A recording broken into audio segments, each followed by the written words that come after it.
고난 중에 붙들어야 할 훈련 두 가지라는 제목으로 함께 은혜 나누기를 원합니다. 지금이 교회 절기상 사순절 기간입니다. 이제 다음 주 한 주간을 지나면 마지막 주간은 또 이렇게 고난 주간이 시작되어지고 4월 5일은 부활절입니다. 이 사순절 기간에 제가 제목을 고난 중에 붙들어야 될 훈련 이렇게 정해봤는데, 오늘 본문의 빌립보서는 바울이 로마 감옥에서 쓴 옥중서신이라 우리 이렇게 알고 있습니다. 사실 지금도 우리가 구치소, 교도소 그러면 얼마나 무섭고 차갑고 외롭고 참 그 공포스러운 곳이다. 우리는 가보지는 않았지만 또 이렇게 그렇게 생각되잖아요. 그런데 정말 2000년 전에 이 감옥이라고 하는 곳은 얼마나 더 어둡고 냉혹한 곳이었을까. 그런데 바울이라고 하는 사람이 그곳에서 기쁨과 환희를 붙들고 있고, 감옥에서 쓴 편지인데 짧은 4장밖에 안 되는 그 편지에 무려 기쁨이라는 단어가 13번이 참 나옵니다. 빌립보서 4장 4절에는 주 안에서 항상 기뻐하라. 내가 다시 말하노니 기뻐하라. 여러분, 참 당신의 어떤 처지를 우리도 그러잖아요. 원하지 않는 그 고난을 겪었을 때 또 하나님을 원망하게 되어지고, 또 내게 복을 주시기는커녕 이런 어려움을 주신 하나님을 원망하고, 사랑과의 관계가 무너지고, 또 몸이 안 좋아지고, 뭐 여러 가지 어떤 모습들이 올 수가 있는데, 오늘 우리 마지막 18절 말씀에 그러면 무엇이냐? 거칠어로 하나 참으로 하나 무슨 방도로 하든지 전파되는 것은 그리스도니 이로써 나는 기뻐하고 또한 기뻐하리라. 누구를 원망하고 탓하는 것도 아니고 후회하고 자책하는 것도 아니고 오히려 기뻐한다. 힘든 순간에 바울이 어떤 그런 기뻐하는 것들이 잘 나타나고 있습니다. 그래서 오늘 설교 제목을 고난 중에 붙들어야 될 훈련이라는 제목을 정했는데, 우리도 인생 가운데 시시때때로 찾아오는 위기, 고난이 있습니다. 작은 교회의 위기, 또 개인적으로 질병과 고통, 또 실패, 좌절, 관계의 무너짐, 어떤 경제적인 어려움, 뭐 여러 가지 어떤 위기가 찾아올 수 있죠. 누구에게나요. 그런데 이 본문의 말씀을 통해서 그 위기 가운데도 흔들리지 않는 이 바울의 어떤 저력, 그런 어떤 믿음을 갖추기 위해서 우리가 참 바울에게서 배우면서 훈련을 해야 될 것을 좀 같이 한번 생각해 보고 싶습니다. 저는 첫 번째, 상황에 대처하는 그 훈련 첫 번째가 그 하나님의 시선으로 해석하는 훈련이다, 이렇게 표현하고 싶습니다. 무슨 말이냐 그러면, 바울이 지금 억울하게 감옥에 잡혀 있는데 그 상황을 어떻게 해석하느냐. 하나님이 정말 그 어렵고 힘든 상황 가운데서도 그 문제를 해결해 주셔서 기뻐했다라기보다는 여전히 환경은 그대로고 전혀 해결할 조짐이 보이지 않는 상황에서도 기뻐할 수 있는 그 여유, 그것이 어디에서 왔냐는 것이죠. 오늘 본문 13절, 14절 같이 한번 읽어보겠습니다. 시작. 이러므로 나의 매임이 그리스도 안에서 모든 시대왕과 그 밖에 모든 사람에게 나타났으니 형제들 다수가 나의 매임으로 말미암아 주 안에서 신뢰함으로 겁없이 하나님의 말씀을 더욱 담대히 전하게 되었느니라. 라는 말씀이 있습니다. 어떻게 해석하느냐 보니까 내가 겪고 있는 이 고난이 억울하고 분하고 뭐 이렇게 내가 나를 이렇게 힘들게 하고 오히려 나의 이렇게 힘들게 감옥에 들어가는 상황을 기뻐하고 이제 바울의 시대는 끝났다. 우리의 시대다. 우리가 바울보다 더 큰 일을 할 거야. 라고 하면서 시기심으로 일하는 그들에게 찾아가서 내가 뭔가 본때를 보여줄 거야. 복수할 거야. 그게 아니고 내가 감옥에 들어간 이 사실이, 이 일이 많은 사람에게 유익한 재료로 쓰인다. 이렇게 해석을 합니다. 12절에 보니까 형제들아 내가 당한 일이 도리어 복음 전파의 진전이 된 줄을 너희가 알기를 원한다. 바울이 자기 삶을 해석하는 능력입니다. 내가 얼마나 힘드냐, 내가 얼마나 지금 곤란하느냐, 얼마나 내가 지금 여유가 없느냐, 자기에게 집중하지 않고 나의 이런 삶이 내가 내 기분과 감정에 집중하지 않고 아까도 얘기했습니다만 내가 억울해 죽겠다, 빨리 나가서 복음을 정말 전하지 못하고 여기서 마치 내가 허송세월을 보내고 있지 않냐, 뭔가 자꾸 원망하고 또 오히려 그걸 뭔가 고소하게 생각하고 뭔가 이렇게 시기심 갖고 이 상황을 바라보고 있는 사람들에 대해서 뭔가 그 사람과 자신의 감정과 어떤 자신의 감정의 어떤 복수를 하는 그것에 집중하기보다는 하나님의 큰 섭리 가운데 나를 여기에 인도하심으로 내가 감옥에 갇혀있는 이 사건으로 수많은 사람들에게 하나님이 선하게 일하실 것이다. 이건 하나님의 일하심의 재료다. 나의 이런 매임이 더 복음을 전하는 모든 사람에게 진전이 되어질 거다. 이렇게 해석을 한다는 거예요.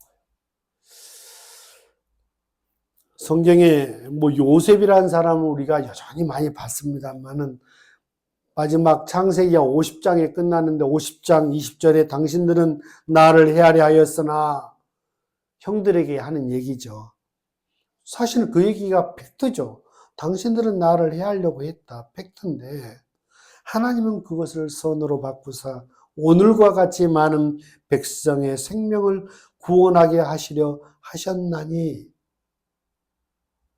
요셉도 그 힘든 시간, 그 하나님이 마치 침묵하고 있는 그 상황, 앞길이 깜깜하고 뭔가 두렵고 어두운 그 상황 가운데도 어떻게 그 상황들을 이겨낼 수 있었을까?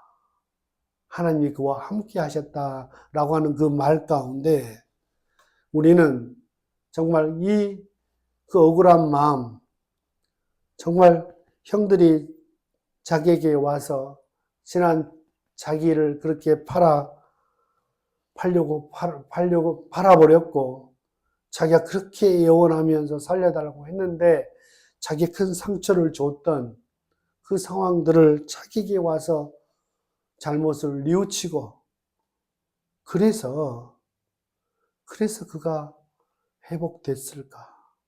나중에 저는 정말 그 부분까지도 하나님이 꿈을 꿨던 형들의 단이 자기에게 절하는 그 상황 속에서 정말 마지막에 형들도 전부 다 자기에게 사과하고 용서를 구하는 일들을 통해서 완전한 회복으로 하나님이 이끄셨다라고 저는 믿습니다. 그렇지만 그 힘든 시간들을 그들을 미워하고 원수를 갚을 것이다. 이 억울한 상황, 이 거지 같은 상황 빨리 벗어나 나는 자유의 몸이 될 거다. 뭐 이런 식으로 살았다면 그 상황들을 어떻게 견뎌낼 수 있었을까? 요셉이 그 상황은 전혀 달라지지 않았음에도 불구하고 그가 한 해석 말이에요. 하나님이 선으로 바꿔주신다. 힘든 상황도 반드시 선으로 바꿔주실 거야. 그 해석을 했기에 상황은 전혀 달라지지 않고 자기를 그렇게 미워했고 팔아버렸던 형들에게 사과를 받지 않았음에도 불구하고 하나님이 그와 함께 하셔서 그 상황을 해석할 수 있는 지혜도 주셨고 그 상황 속에서도 잘 견딜 수 있는 힘을 주셨기에 나중에 형들도 만나게 되어졌다. 저는 그렇게 생각을 합니다. 욥이라고 하는 사람도 세상에 성경 속에 나온 얘기니까 우리가 듣지 이러한 일들이 나의 삶에 닥친다면 이런 고백을 할 수 있을까? 주신 이도 여호와시요 거두신 이도 여호와시니 여호와 이름이 찬송을 받으실지라 하고 이 모든 일에 욥이 범죄하지 아니하고 하나님을 향하여 원망하지 아니하니라.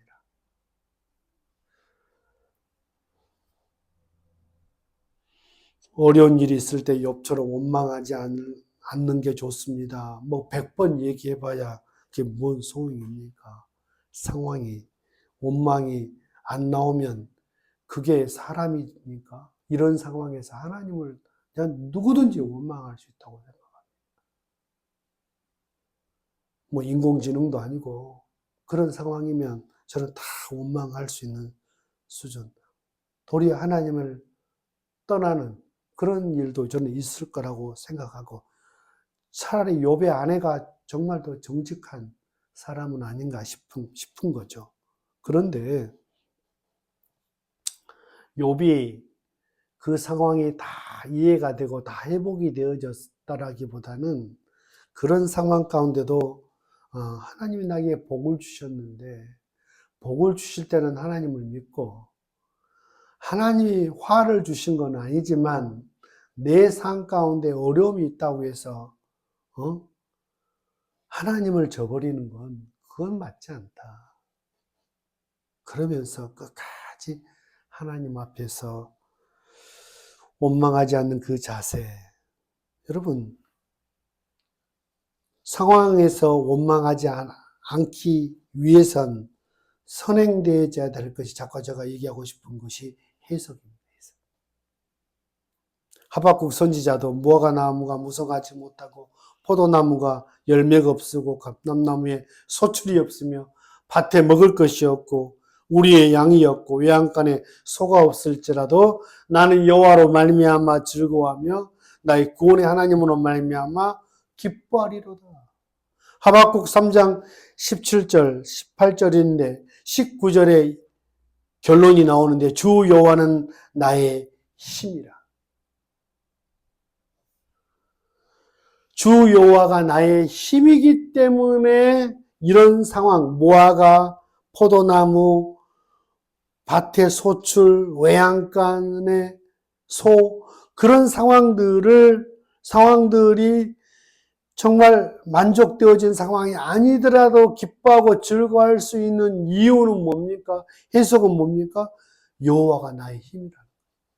여호와가 나의 힘이라고 하는 해석. 그런 은혜를 붙들고 살아가니까 그 환경을 이길 수가 있더라.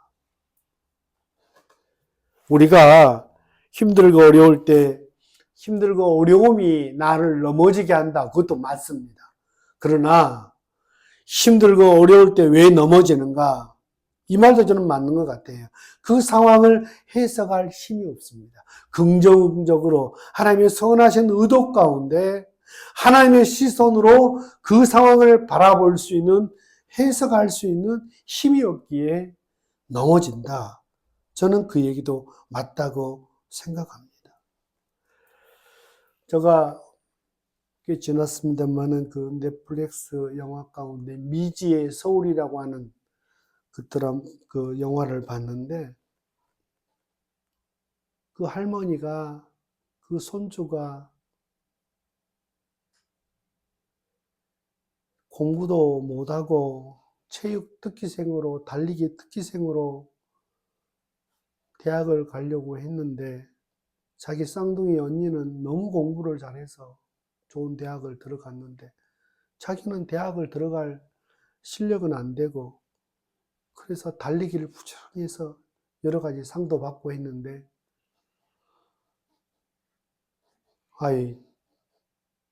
대학 들어가기 전에 그냥 달리기 하다가 다리를 접질려 가지고 그것도 특기생도 못 들어가게 될 상황에서 이제 대학도 포기하고 삶도 포기하고 집에서 방문을 잠가 놓고 6개월 동안 나오지 않습니다. 그런데 자기 할머니가 매일매일 찾아가서 어린 그 딸, 그 손주를 격려하고 위로했던 얘기.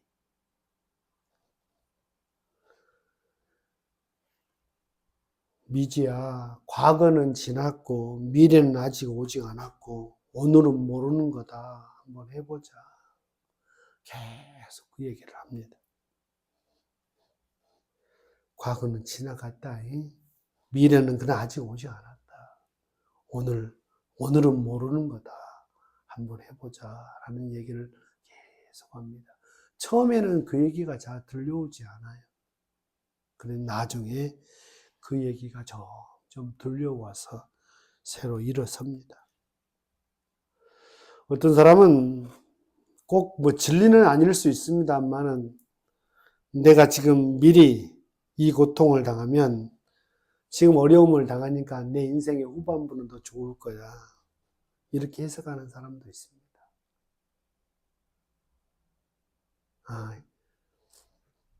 힘든 일을 미리 겪었으니 내 뒤에는 좋은 일이 있을 거야.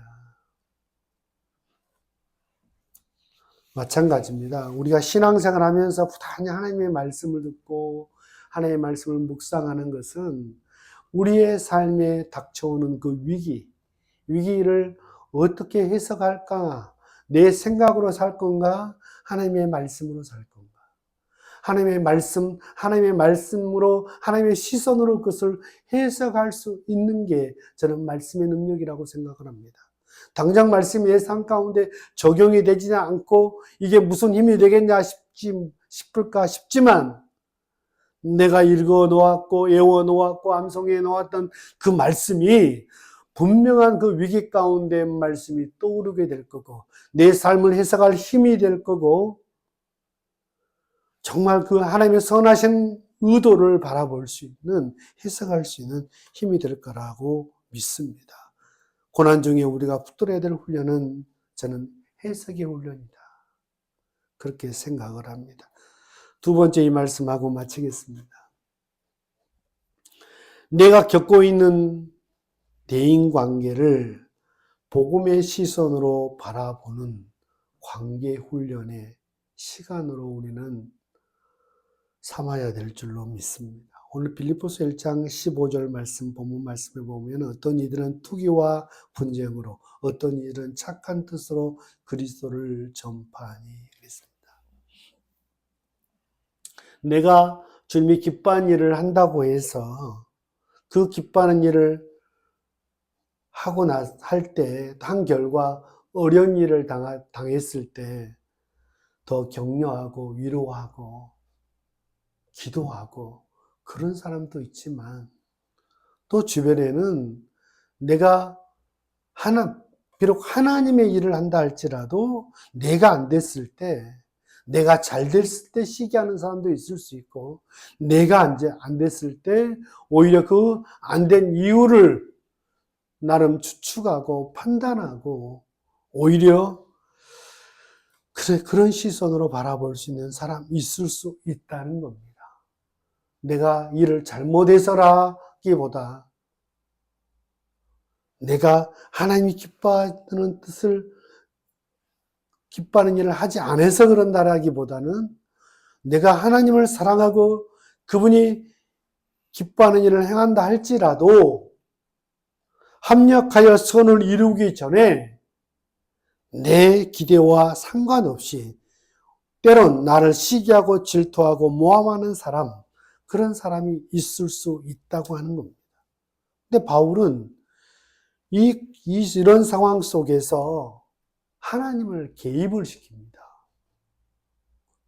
나를 무시해? 나를 억울하게 해? 나의 이런 고난에 대해서 함부로 판단을 해?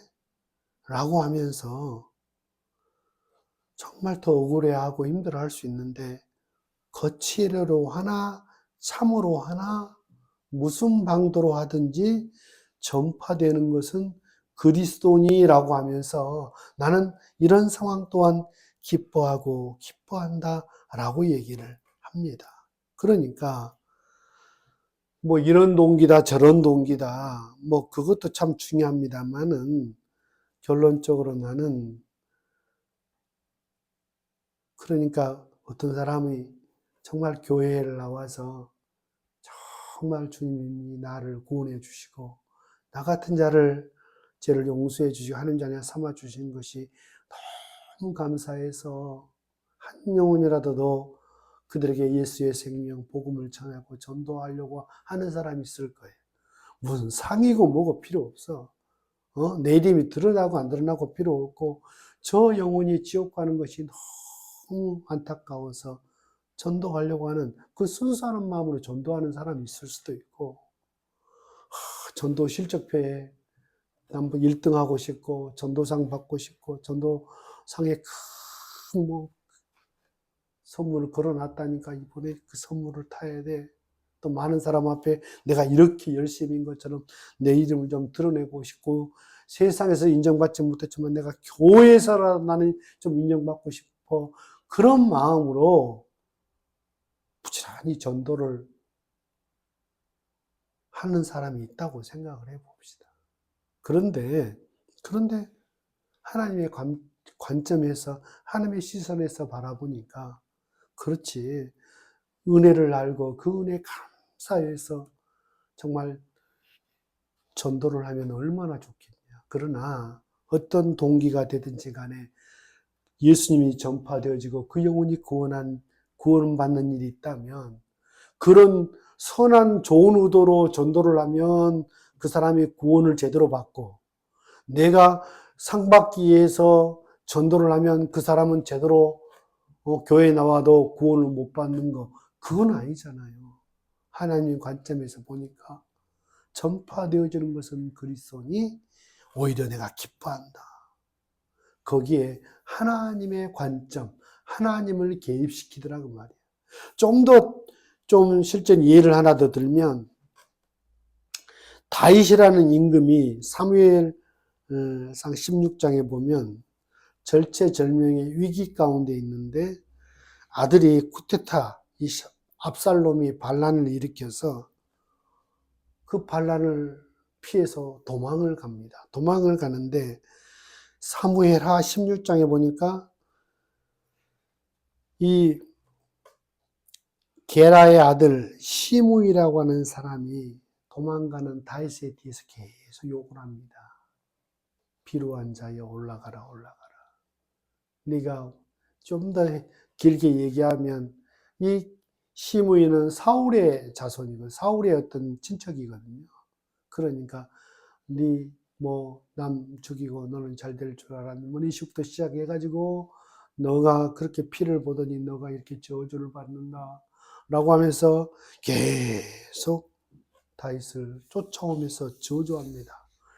아들에게 반란을 당해서 버선발로 도망가고 있고 큰 상처를 입고 도망가는 다윗의 그 상처에 소금을 뿌립니다. 다윗의 장수들이 왕이여 명령만 하옵소서, 저 친구 내가 오늘 죽이겠습니다. 그런데 다윗이 이런 말을 합니다.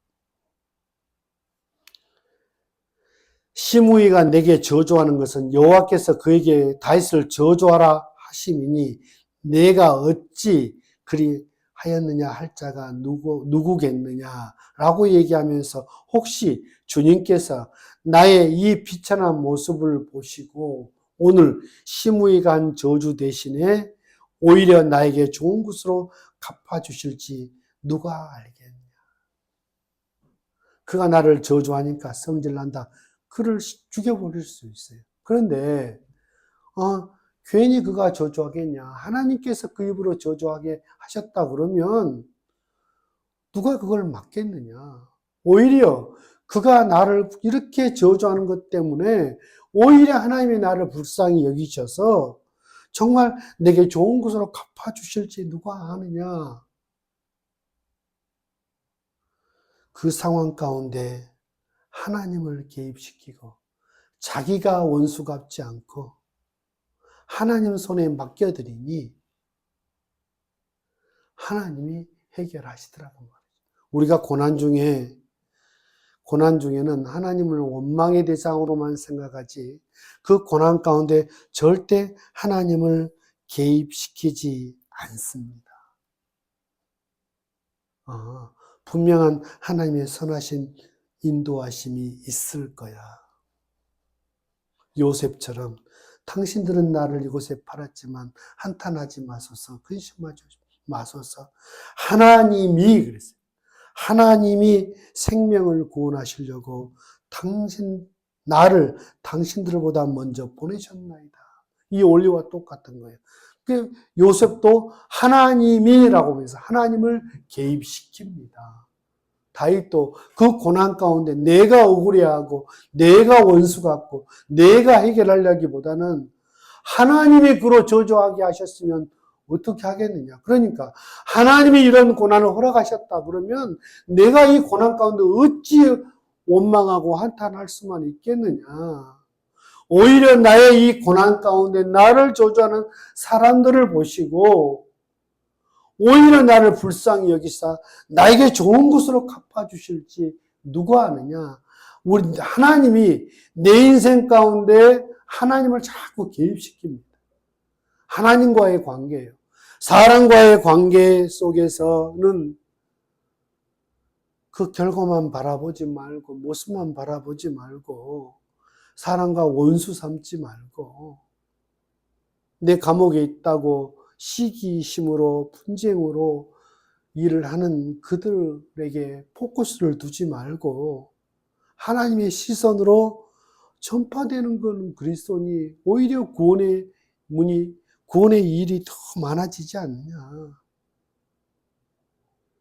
나를 저주하는 게 괜히 그 사람이 저주하겠느냐 이유가 있지. 하나님이 허락하셨기 때문에 저주하셨다면 누가 그를 막을 수 있겠느냐. 놔둬라. 그러나 그렇게 허락하신 하나님이 그가 나를 저주함으로 말미암아 나를 불쌍히 여기사 나에게 좋은 것으로 갚아주실지 누가 아느냐. 하나님과의 관계, 이웃과의 원수 맺지 않고 이웃에게 집중하지 않고 내가 보복하지 않은 그 관계 훈련, 이 어렵고 힘들 때 하나님을 바라보는 관계 훈련, 이 훈련은요 절대 좋은 일이 있을 때는 잘 안 되는 것 같아요. 힘들고 어렵고 이해되지 않고 정말 이해되지 않는 고난 가운데 배울 수 있는 훈련이다 싶습니다. 오늘 고난 중에 붙들어야 될 훈련 두 가지 정리하고 마칩니다. 첫 번째는 해석의 훈련이었습니다. 해석을 잘하자.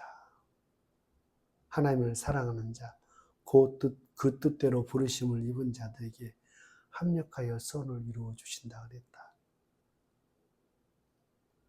자, 현재의 고난은 장차 나타날 영광과 좋게 비교할 수 없다 그랬다. 너희는 먼저 그의 나라와 그의 의를 구하라. 그리하면 이 모든 것을 너에게 더해 주신다 그랬다.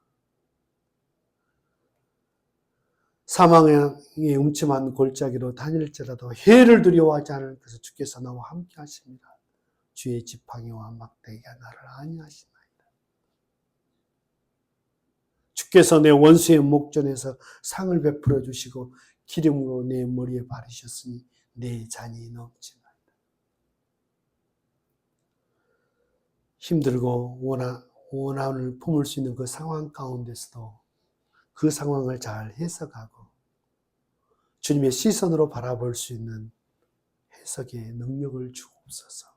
그리고 힘들고 어려울 때 관계가 더 무너지고 시기하고 원수 삼고.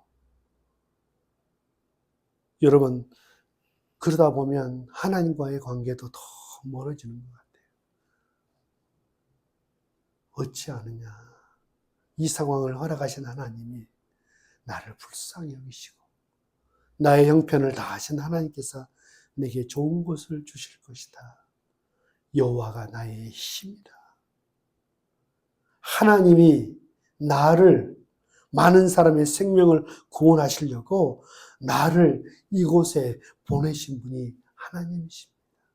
내 인생에 하나님을, 내 고난에, 내 이해하지 못할 고난 가운데 자꾸 하나님을 개입시키는 하나님과의 관계의 훈련을 통해서 고난 가운데 넉넉히 이겨내는 저와 여러분 됐으면 좋겠습니다. 기도하겠습니다.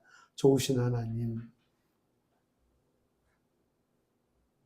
위기의 순간에 드러나는 힘, 바울은 어떻게 그 위기 가운데 열심히 주님의 일하다가도 그 차갑고 어두운 감옥에 붙잡혀 고난을 당함에도 불구하고 기뻐할 수 있었나? 오히려 나의 이 매임이 복음의 진전이 된 줄로 안다. 오히려 이것이 자기 감정, 자기 상황에 집중하지 않고 자기 그 상황이 오히려 하나님 나라의 유익이 된다 해석하니 기뻐할 수 있었고 그 고난 가운데도 잘 붙들 수 있었던 것을 봅니다. 하나님, 우리가 지금까지 신앙생활 하면서 하나님의 말씀을 듣고 읽고 외우고 경험한 그 말씀들이 우리의 삶의 고난 앞에서 해석할 수 있는 힘과 능력이 되게 하여 주옵소서. 고난 가운데 더 주님 가까이 주님과 좋은 관계가 회복되어지고 힘들고 어려웠던 사람들 미워하고 원하는 삶고 용서하지 못하는 삶이 아니라 하나님의 시선으로 바라보고 용서함으로 고난 가운데도 넉넉히 이겨낼 수 있도록 힘을 주시옵소서. 한 주간도 살아갑니다. 성령 하나님께서 힘들고 어려운 지체들을 용기를 더해 주시고 말씀으로 세임 주시고 기도할 때 만나 주시고 찬양할 때 은혜 주셔서 한 주간도 주님 넉넉히 승리할 수 있도록 세임 더하여 주옵소서. 이제는 우리 구주 예수 그리스도의 은혜와 하나님 아버지의 만극하신 사랑하심과 성령님의 감동 감화 내주 충만하심, 고난 중에 붙들어야 될 두 가지 훈련을 기억하며 고난 가운데 하나님의 시선으로 상황을 해석할 수 있는 힘, 그 고난 중에 그 고난 가운데 함께하는 사람들과의 관계, 더 나가서 그 고난 가운데도 더 좋은 것으로 갚아주실 하나님과의 좋은 관계를 더욱더 회복하며 승리하리라. 마음에 다짐하고 돌아가는 살아가는 권속들 머리 위에 그들의 가정의 몸된 교회 위에 이제로부터 영원토록 함께 계실지어다. 아멘.